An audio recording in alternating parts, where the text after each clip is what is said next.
How dark can a person's heart truly be? My 2-year-old daughter was hospitalized with pneumonia. Across from her bed was a little girl who had been lively and energetic. Suddenly, she began convulsing and screamed in pain. Accompanying her were 2 elderly people, likely her grandparents. One held her down while the other rushed to get the nurse. The nurse came over with a cart, looked around, and loudly asked for someone to help lift the girl onto the cart. Surprisingly, despite there being 6 or 7 parents in the room, no one moved or even turned their heads.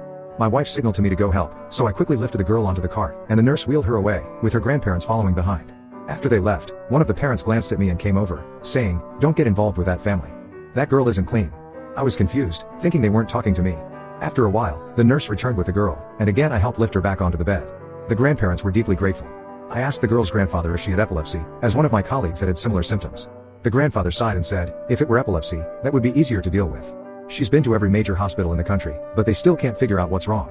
She looks perfectly fine, but she has these unpredictable episodes." After chatting for a bit, I learned that they were from out of town and had come here because